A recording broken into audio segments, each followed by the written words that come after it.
আসসালামু আলাইকুম, আশা করি আপনারা সবাই অনেক ভালো আছেন।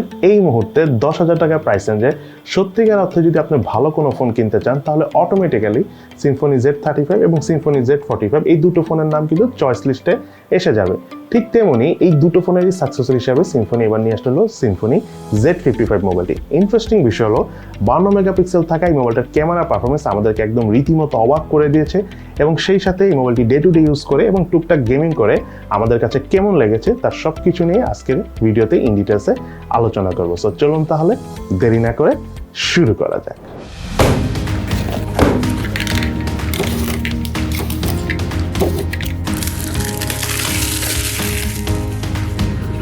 মোবাইলটি বক্স কন্টেন্টে রয়েছে user manuals, SIM tray ejector, earphone, 10 ওয়াটের charger, USB type C charging কেবল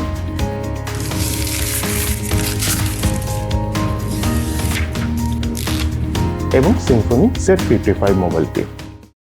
বেশ সুন্দর দেখতে, ফ্ল্যাট ডিজাইন সমৃদ্ধ এই মোবাইলটির ব্যাক প্যানেলে রয়েছে গ্লাস বডি, তবে মোবাইলের বডি ফ্রেমটা পলিকার্বনেট দ্বারা তৈরি। সেই সাথে ফিঙ্গারপ্রিন্ট স্ক্যানারটাও রয়েছে রিয়ার প্যানেলে। আমার হাতে থাকা এই মোবাইলটির কালার ভেরিয়েন্টের নাম হলো লুনার গ্রে। এই মোবাইলটির কিন্তু আরো দুটো কালার ভেরিয়েন্ট রয়েছে এবং সেই সাথে মোবাইলটির রিয়ার প্যানেলে রয়েছে 52 মেগাপিক্সেলের ট্রিপল ক্যামেরা সেটআপ। এই মোবাইলটার ইন হ্যান্ড ফিলের কথা বলতে গেলে 6.52 ইঞ্চির ডিসপ্লে সহ মোবাইলটির থিকনেস হলো 8.9 মিলিমিটার এবং ওয়েট হলো 202 গ্রাম। মোবাইলটি একটু ভারী হলেও ওয়েট ডিস্ট্রিবিউশন ঠিকঠাক থাকার পাশাপাশি স্ট্যান্ডার্ড সাইজ হওয়ার কারণে ইজিলি সিঙ্গেল হ্যান্ডে ইউজ করা যায়। বাটন এবং পোর্টসের কথা বলতে গেলে রাইট সাইডে রয়েছে ভলিউম রকার এবং পাওয়ার বাটন, লেফট সাইডে রয়েছে সিম কার্ড ট্রে, যাতে দুটি সিম কার্ডের পাশাপাশি রয়েছে এক্সটার্নাল মেমোরি কার্ড ইউজ করার অপশন। মোবাইলটির উপর অংশে কিছু নেই। মোবাইলটির নিচের অংশে রয়েছে main speaker, primary mic, USB type C charging port এবং 3.5mm হেডফোন জ্যাকের পোর্ট। এই মোবাইলটি রিয়ার প্যানেলে থাকা ফিঙ্গারপ্রিন্ট স্ক্যানার পজিশন আমার কাছে ঠিকঠাকই মনে হচ্ছে, বাট যাদের হাত স্ট্যান্ডার্ড সাইজের থেকে একটু ছোট তাদের হতে পারে কিছুটা প্রবলেম হতে পারে। বাট ফিঙ্গারপ্রিন্ট স্ক্যানারটি খুব ভালোভাবে এবং স্মুথলি আনলক করে ফেলছিল ফিঙ্গার টাচ করার সাথে সাথে, এবং সেই সাথে মোবাইলে থাকা ফেস আনলক সিস্টেমটাও যথেষ্ট ফাস্ট এবং স্মুথলি কাজ করছিল। এছাড়াও মোবাইলটিতে ইম্পর্টেন্ট প্রায় সব ধরনের সেন্সরসও রয়েছে।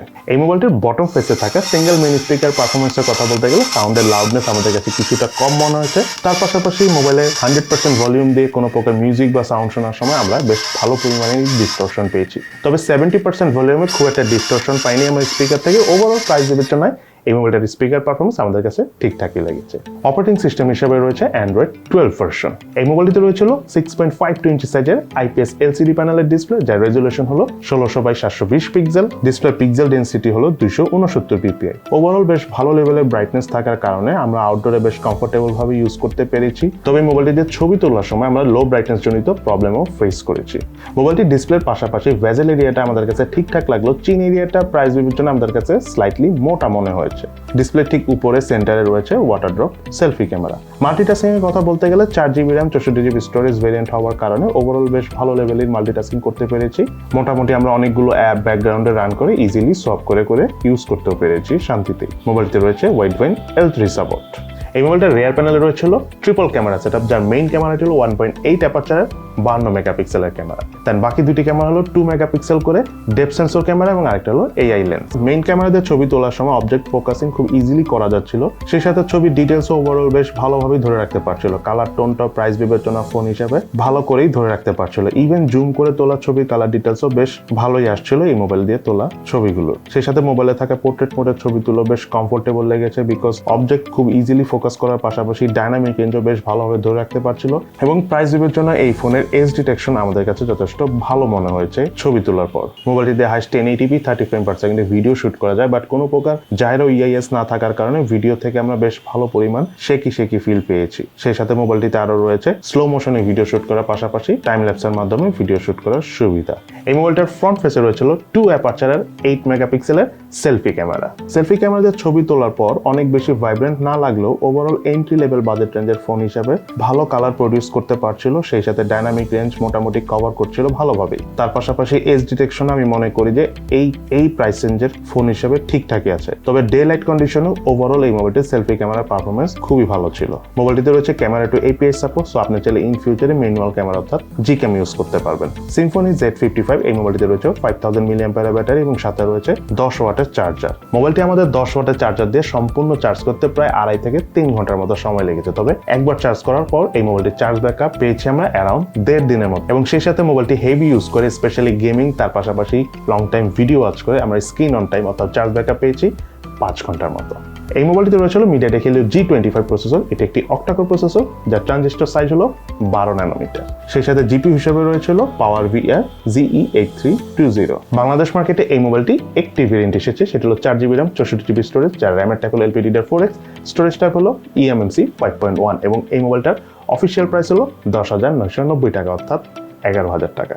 মোবাইলটির আন্তর্জাতিক স্কোর পেয়েছি আমরা 1,11,139, বেঞ্চমার্ক স্কোর পেয়েছি সিঙ্গেল করে 159, মাল্টি করে 842, এবং স্টোরেজ স্পিড চেক করতে যাই রিড স্পিড পেয়েছি 140 মেগাবাইট/সেকেন্ড, রাইট স্পিড পেয়েছি 132 মেগাবাইট/সেকেন্ড। এই মোবাইলটি দিয়ে আমরা PUBG গেমসটি খেলা ট্রাই করেছি একদম লো গ্রাফিক সেটিংয়ে, বাট স্টিল আমরা বেশ ভালো পরিমাণে ল্যাগিং দেখা পেয়েছি। আর সত্যি কথা বলতে PUBG গেমসটা এই মোবাইলের জন্য উপযুক্ত না। অপরদিকে আমরা ফ্রি ফায়ার গেমসটি মোটামুটি লো গ্রাফিক সেটিংয়ে বেশ স্মুথভাবে খেলতে পেরেছি, কিছুটা ল্যাগিং ফ্রেম ড্রপের দেখা পেয়েছি, বাট ওভারঅল আমার কাছে এই প্রাইস বিবেচনার ফোন হিসেবে ফ্রি ফায়ার গেমের পারফরমেন্স ঠিকঠাকই লেগেছে। সেই সাথে মোবাইলটি দিয়ে আমরা কল অফ ডিউটি গেমসটি একেবারে লো গ্রাফিক সেটিংয়ে প্লে করেছি, ওভারঅল ভালোই লেগেছে। আপনাদের কাছে কল অফ ডিউটি গেমসে যদি খেলে থাকেন এই মোবাইলে অত খারাপ লাগবে না, ভালোই লাগবে খেলতে।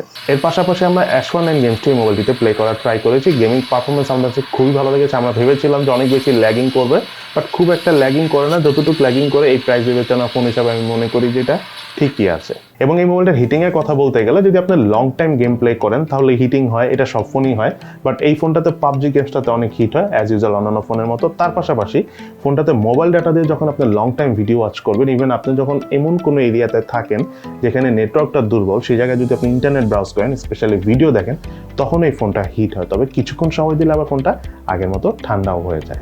এই মোবাইলটিতে রয়েছিল 4G সাপোর্ট, তার পাশাপাশি ওয়াইফাই 2.4 GHz সাপোর্ট রয়েছে, এবং সেই সাথে মোবাইলটিতে যে এক্সটার্নাল মেমোরি কার্ডটি ইউজ করেছে সেটি হাইস্ট 256GB পর্যন্ত সাপোর্ট করে। এবার চলুন আমরা জেনে নিই এই মোবাইলটা কি ল্যাকিংস অর্থাৎ দুর্বলতা রয়েছে এবং এই মোবাইলটা কি বেস্ট সাইড অর্থাৎ ভালো দিক রয়েছে। প্রথমে চলুন আমরা জেনে নিই এই মোবাইলটা কি ল্যাকিংস অর্থাৎ দুর্বলতা রয়েছে।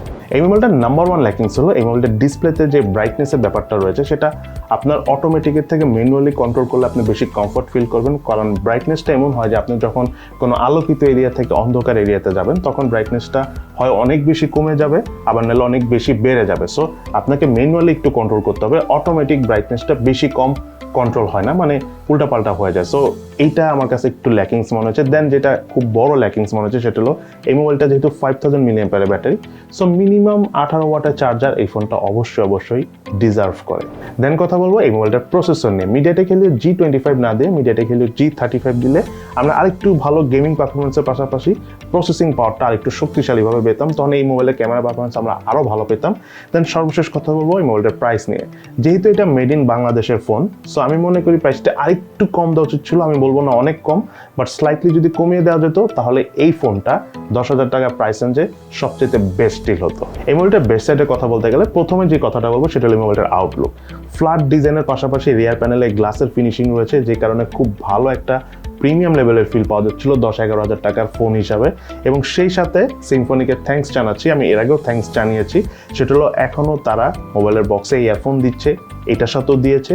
শুধু তাই নয়, ইয়ারফোনের কোয়ালিটিও কিন্তু যথেষ্ট ভালো। আপনাদের আর ইয়ারফোন কেনার প্রয়োজন হবে না যদি এই ফোনে থাকে যে ইয়ারফোনটি রয়েছে সেটা ইউজ করেন। দেন কথা বলবো মোবাইলটার ডিসপ্লে নিয়ে। ডিসপ্লের কথা বলতে গেলে আসলে 6.5 ইঞ্চি সাইজের ডিসপ্লে, একটা স্ট্যান্ডার্ড সাইজের ডিসপ্লে। আপনারা ভিডিও ওয়াচ করে বেশ কমফোর্ট ফিল পাবেন। তার পাশাপাশি মনে করেন যে গেমিং করার সময় আমাদের অনেক ভালো লেগেছে, অনলাইন ক্লাস করার জন্য আমার কাছে খুব ভালো মনে হয়েছে, এবং লং টাইম ভিডিও ওয়াচ করে বেশ কমফোর্টই লেগেছে এই মোবাইলটির ডিসপ্লে থেকে। দেন কথা বলবো এই মোবাইলটার ইউআই নিয়ে।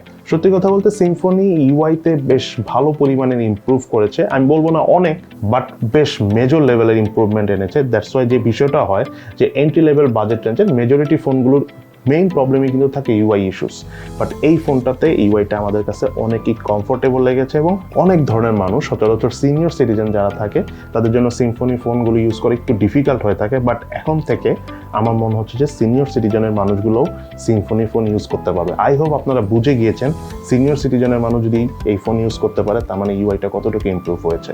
দেন কথা বলবো এই মোবাইলটার গেমিং নিয়ে। এটাতে যেহেতু MediaTek Helio G25 প্রসেসর রয়েছে, এটা এক্স্যাক্টলি গেমিংয়ের জন্য যে অনেক শক্তিশালী প্রসেসর তেমন না। ফোনটা দিয়ে PUBG গেমস আপনারা খুব একটা না খেলতে পারলেও Free Fire, Call of Duty গেমসটা খেলতে পারবেন। আমরা H1N গেমসটি মোবাইলে প্লে করেছি, ভেবেছিলাম অনেক ল্যাগ করবে, বাট খুব একটা ল্যাগিংয়ের দেখা পাইনি, মোটামুটি গেম প্লে করা যায় S1 এই মোবাইলটিতে। বাট আপনাদেরকে আমি আবারও বলে দিই, ফ্রি ফায়ার গেমসটা যারা খেলে থাকেন তাদের জন্য এই ফোনটা 10-11 টাকা প্রাইস রেঞ্জে স্টিল একটা গুড চয়েস। দেন এই মোবাইলটা ক্যামেরা পারফরমেন্সের কথা বলতে গেলে 52 মেগাপিক্সেলের ক্যামেরা দিয়ে ছবি তুলে আমাদের কাছে খুবই ভালো লেগেছে। ছবি colour tone, colour details, age detection এবং ডাইনামিক রেঞ্জ আমার কাছে মনে হয়েছে যে 10,000 টাকা প্রাইস বিবেচনায় এই মুহূর্তে সব দিক থেকেই বেস্ট। এবং সেই সাথে সেলফি ক্যামেরা পারফরমেন্স আমাদের কাছে খুবই ভালো লেগেছে।